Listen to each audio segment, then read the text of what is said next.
And I want to thank for being host at the classical school here by the chairman of the Jacksonville Classical Academy, Ambassador John Rood, head of school, Dr. David Withen, and then Jennifer Mills, one of the teachers, is here.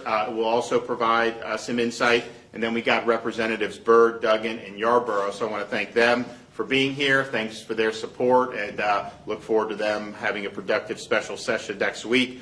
We are going through to prepare the governor's budget recommendations for the next fiscal year. And fortunately, in the state of Florida, we're in a very strong budget position. Our reserves are incredibly healthy, particularly given what people were projecting when COVID first hit. Every month, we tend to bring in significantly more revenue over the revenue estimates, and that's a function and really a reflection of the strength of Florida's economy. And we're proud of what we've been able to do. We are concerned about the news that we see with inflation, with how much it's gone up year over year. We were told 6 months ago that no serious person said we were going to have inflation, and actually we know this inflation's real. I've been saying it for many months, and it does represent a threat to having a vibrant economy. It absolutely impacts every family's budget. And then you see things, staples, groceries, gas prices, all those things are really, really significant. Florida has stepped up. We've said we want to bring ships here. We want to do whatever we can to help with the supply chain, and we'll continue to do that. So our situation is good. We have a lot of strong fundamentals. You know, some of these national headwinds, I hope that they'll take this inflation seriously, do some stuff for relief on gas prices, because it's really, really important to a lot of folks.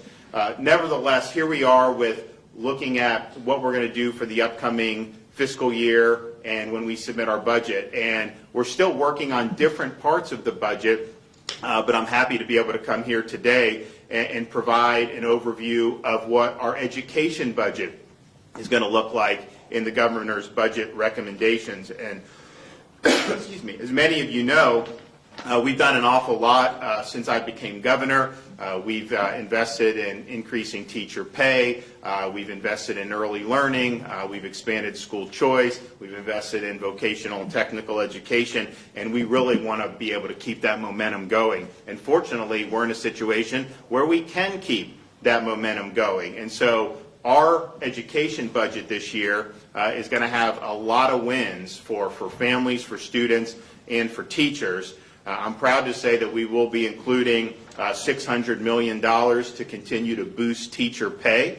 We've been doing that the last 2 years. We're going to be able to do it even more, and this is the highest level we will have done over the last 3 years. Our goal is to increase particularly the average minimum salary in the state of Florida so we can continue to attract great people into the teaching profession. When I became governor, the average minimum salary was around $40,000. Now it's close to $47,000. And with our proposal, we're going to be in a really, really good spot. Certainly one of the top 10 in the country, and we may even be in the top 5 in the country. We also had great success this past year with doing bonuses for our principals and for our public school teachers. The school year 2021 was unique because it was COVID, and we were the only large state to have schools open in person for the entire school year. And I think we had a lot of principals, a lot of teachers that worked very hard and did well. So we were able to do $1,000 bonuses for 177,000 total principals and teachers across the state of Florida. And I'm happy to say that we are going to be including those bonus payments in this budget for next year because we're still having to work very hard. I'm glad that we're in a much better spot on a lot of the stuff. Of course, here at Jacksonville Classic, they've been in-person, normal school from the beginning, but we've now gotten pretty much the whole state in a really good spot, and we want to continue to do that. So those $1,000 bonuses, I think, are very meaningful, and I think it's something that we want to continue to do. Our budget will have a record of per pupil funding. We will have $8,000 in per pupil funding. That's the highest amount that we've ever had in the history of the state of Florida. We will be increasing the base student allocation by $124. That is the largest increase in nearly a decade in the state of Florida. And if the legislature accepts our proposal, from the time I took office until now, we will have seen really, really strong increases in the funding. We're also going to be including $421 million for school safety and for mental health initiatives, and that includes money for school hardening grants, money for safety initiatives, particularly for our Jewish day schools, and of course the First Lady's been intimately involved with supporting mental health, particularly for our K through 12 students, and so we're very excited about that. We also are going to have in the budget $15.5 million to use to replace the FSA with our new progress monitoring system, and that'll be recurring funding because the progress monitoring tools are more interactive, they're more nimble, they provide more feedback in ways that are helpful for parents and teachers and for students. But we said that one of our major legislative proposals this coming year would be to eliminate the FSA and replace it with progress monitoring. And we're following through on that in the budget to make sure that we have the resources to be able to do the progress monitoring and do it in a way that is really value added and allowing more time for teaching, more time for learning, less time for testing, and more effective feedback for all involved. Also, we're continuing our commitment to civics and civic engagement. We're going to be investing another $500,000 into the Florida Civics and Debate Initiative to expand access to the program into every school district in the 2022-2023 school year. And this is in addition to the $106 million investment in civics education that I announced earlier this summer, which will provide teacher bonuses for any teacher earning the Florida Civics Seal of Excellence. And I think there's going to be a lot of teachers that are going to want to do that, and we think it's going to be a very powerful program. Also, to further our efforts to make Florida the #1 state for workforce education, we're including $534 million to support workforce education program. That includes $100 million for the new Workforce Development Capitalization Grant Program. That will create and expand workforce development programs at Florida school districts and at state colleges. And that's one of the things that I've been really insistent upon. People think workforce and they think sometimes exclusively state colleges. It's a great tool. We want to work with the state colleges, absolutely. I mean, if you're producing nurses and some of these other, you got to do it. But I also see huge opportunities for our school districts to be able to provide credentials and get some of their students that graduate from high school into jobs immediately. And these are high demand jobs, they pay well, and you're able to really make a good living without having to go into crippling debt. Now in Florida, we're holding the line on university tuition. It's affordable. We're going to keep it that way. We're not going to let them raise tuition. And so we provide a good value for higher education, but there's a lot of places that don't. A lot of these schools cost a lot. They cost an arm and a leg. Kids go deep into debt, and then they end up with degrees in some instances that they could have had. They end up with degrees that aren't really paving the way for anything. They end up with jobs they could have had out of high school.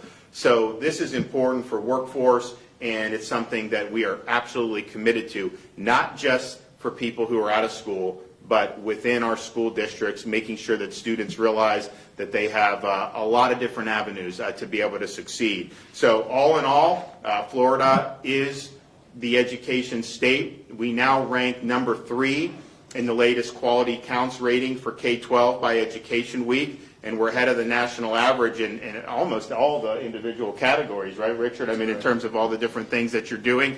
And that doesn't happen by accident. That's because there's been a lot of emphasis on this. We want to make sure that people have the tools that they need to succeed. We place emphasis where we think it really matters on things like early learning and early literacy. We're going to be having from our last session, we're going to have these books that are going to be sent out at the beginning of the school year. They're going to be utilizing those here at the Classical Academy. So we're really, really proud to place a significant emphasis on education. I think that continuing to boost teacher pay, do these bonuses, make sure that we have workforce education, civics, all these things, replacing the FSA with progress monitoring. You know, it's a really, really robust agenda, and we're happy that we're able to do that. We're happy that we're going to have $8,000 per pupil. We're happy that we're going to be increasing the BSA, and we're happy that we're going to be able to continue to give Florida students the ability to succeed. So that's a great announcement. We have some other folks that are going to come up and talk about some other stuff regarding education, so I want to bring them up. So we'll start with the chairman of the board here at Jacksonville Classical Academy, John Rood. Thank you, Governor. On behalf of the students of the school, the teachers, the parents, the administrators, I want to thank you for coming to Jacksonville Classical for this very, very important announcement today.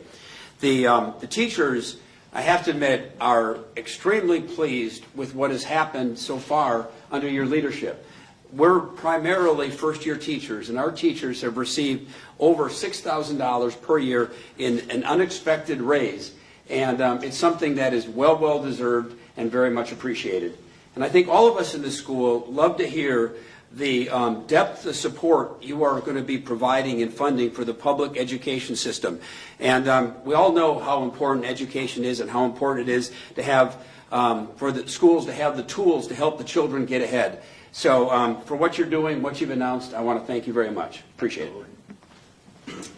Okay, David, come on up. I'd like to second that and thank the governor for coming today and for everything. Jacksonville Classical Academy is a school of more than 100 faculty and staff members, more than 800 students, and we draw our students from every neighborhood, every background in Jacksonville. And parents choose our school because we provide a tuition-free public education that aims to train the minds and improve the hearts of young people through a classical education in the liberal arts and sciences, with instruction in the principles of moral character and civic virtue. So when I hear the governor talking about focusing on early childhood literacy and on civics education, I'm very excited about that. And I'm very excited about the support that we've received so far, but the emphasis on getting all students reading on grade level by the time that they're in third grade, and getting the students who didn't get there caught up. The emphasis on developing civic knowledge and knowledge for citizenship. That's the kind of education that the teachers here are providing every single day for all of our students. So we're very excited to have the governor's support in that mission. Thank you. Thanks. Okay, and speaking of literacy, we have Jennifer Mills, who's a teacher here at Jacksonville Classic Academy. Good morning. As a public educator, I'm very excited to hear that we're increasing funding for education. It's so important that every child has access to a high-quality education regardless of their zip code or their personal circumstance. So I'm very glad to hear that we're prioritizing education. All right, Richard Corcoran, Commissioner of Education. Thanks, Governor. First, I just want to say it's been an amazing run.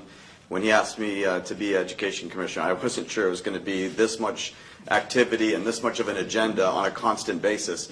But we always said, what changes education? And before I even get to that point, why is it so important? Education is the one thing left that will save our country, protect our futures, and bring about another 200 plus years of prosperity. So we know that. It's got to be in education. And then how are we doing it? Governor DeSantis from the get-go said ACT, accountability, we got to make sure that we measure, because if you measure, you care. Choice, we've got to give parents choices like we have here at Jacksonville Classical. And the third one is teachers. You got to go out there and you got to get the best and the brightest teachers. I don't care if you teach, you have a great teacher, they can be under an oak tree outside, not even in a building, and they can impart knowledge and truth and wisdom to those children like nobody else can. The one thing that we know, you put a child in front of a great teacher, and maybe they've not had a great education, that one great teacher can change them in one single year. And so when you see this massive investment, and what does that mean? You take the entire Southeast, we're #1 in minimum teacher pay. You take the Northeast, we're tied at best, at a minimum for first. So now you're going to have all these people who want to come to Florida because they're going to get the best compensation and be in an environment where you have great accountability and you have great choice. And it's a game changer. So you look at these metrics that the governor's talking about. Accountability, what's our agenda? We went from 50th and now, as he said, we're #3. And accountability, he's not done on that. We're going to absolutely turn upside down the accountability system by getting rid of the FSA and going to a much more meaningful progress monitoring system where you're tracking these kids throughout the whole year and making sure you can catch them before it's too late and then make the necessary adjustments. Choice, the massive expansion of choice. And I'd be remiss if I didn't thank these legislators who have, under the governor and the legislature, the largest expansion of school choice in the history of the state. And now you have these teacher compensation and this investment in public education, the largest increase in the BSA in over almost a decade, the largest increase in our per pupil funding of $8,000, $188. You take the school hardening and you take the mental health, which, as he mentioned, is just been passionately fought for by the First Lady. They're almost essentially doubled in the time that he's been governor.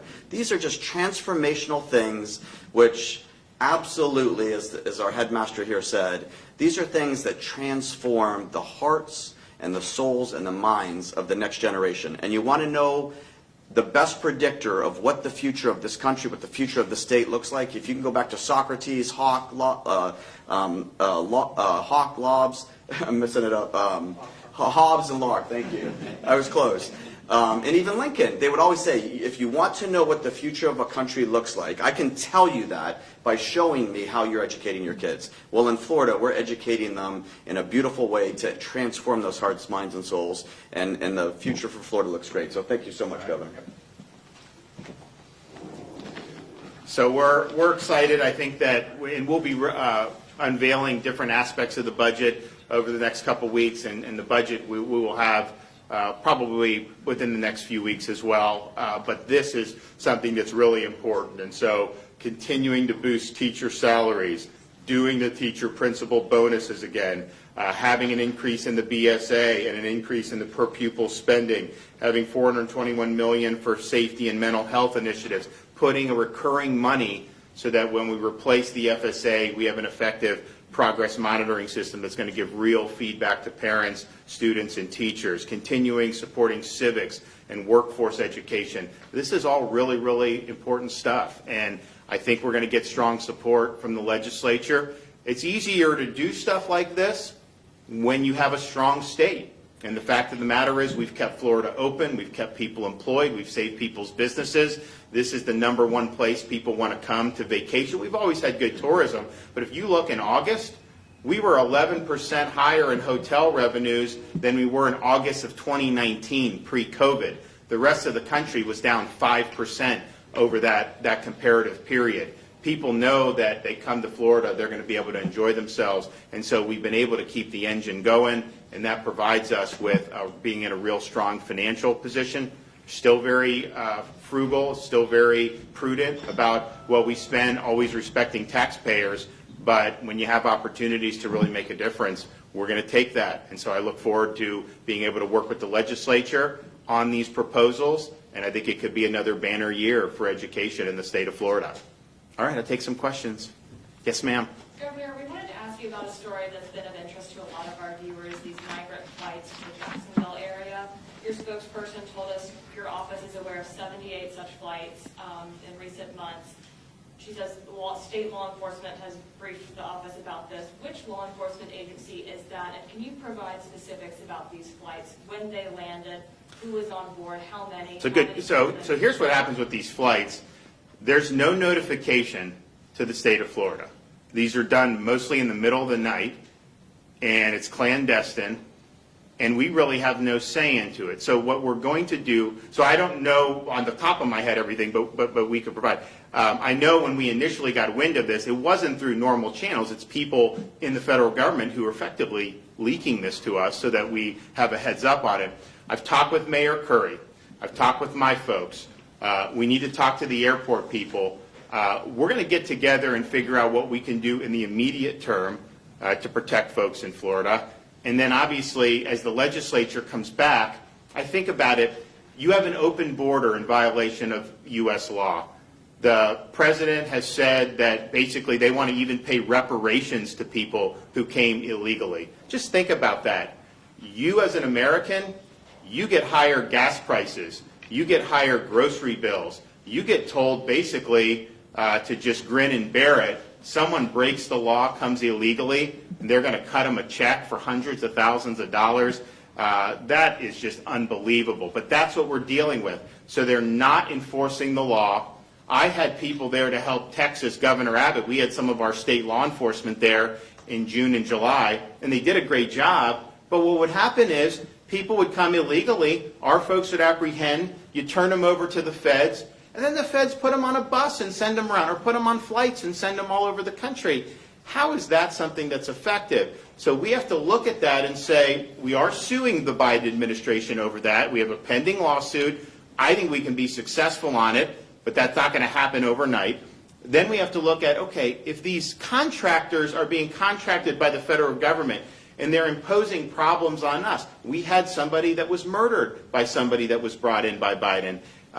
We should be able to have consequences for those contractors. And your ability to do business in Florida, I think, should absolutely be curtailed based on whether or not you're bringing problems or not bringing problems. And the fact of the matter is, this border should be secured. We know what to do because it was working prior to Biden taking office. So they should do that. But we are going to work with the folks here in Jacksonville. And the problem is, the federal government has basically the runway when it comes to air traffic in this country. So I don't control the airspace. City of Jacksonville doesn't control the airspace. The feds control the airspace.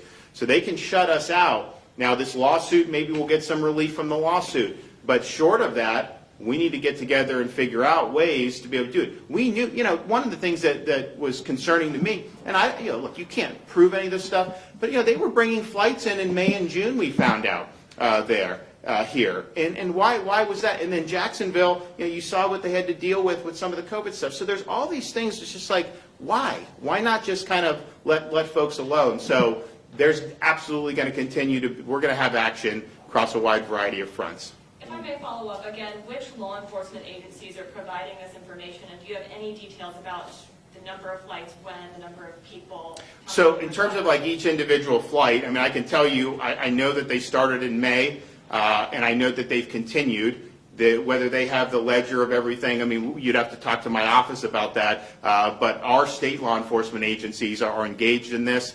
And again, this is not something that we're given ahead of time. This is something that we find out after the fact. And I talked with the folks at the Jacksonville Aviation Authority.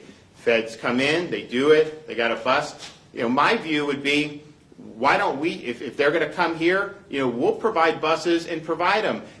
I will send them to Delaware and do that.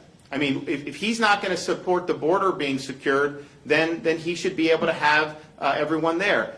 So we will do whatever we can in that regard, and we are absolutely going to do everything we can.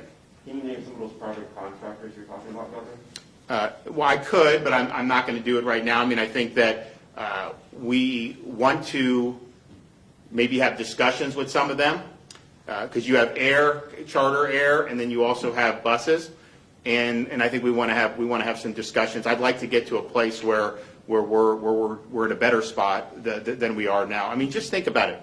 If they're not going to do anything to change this, maybe we'll win in court. Maybe we'll have something that pushes back. But even then, you saw what happened with the OSHA decision.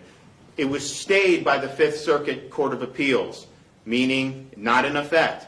And what did the Biden administration say to businesses? Ignore the court and follow our rule anyways.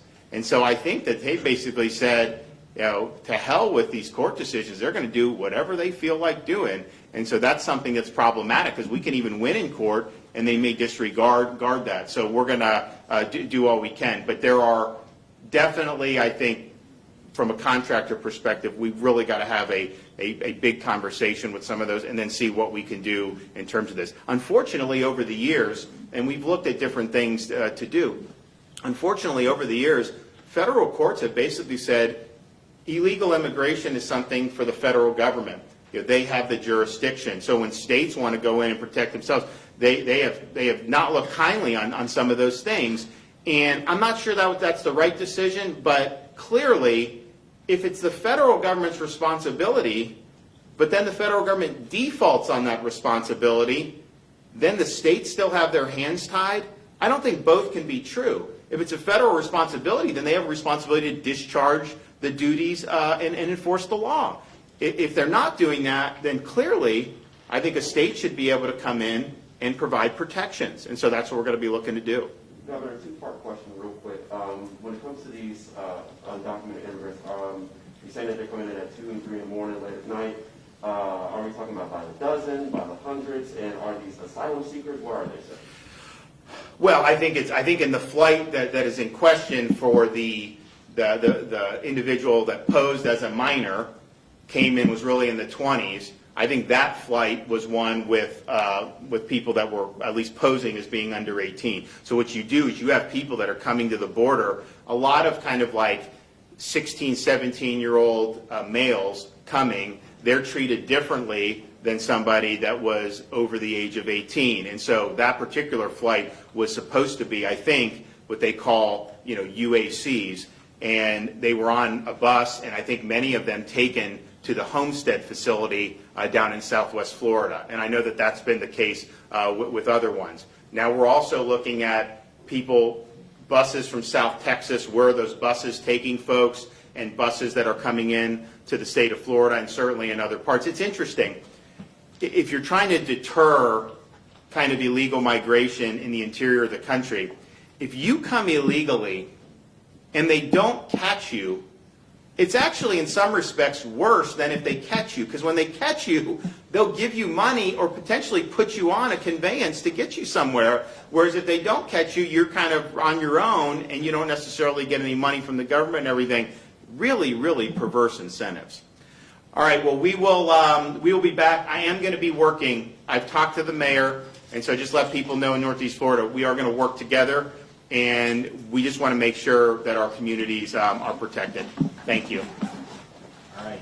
Thanks, guys. Appreciate it. Thank you. Thanks so much.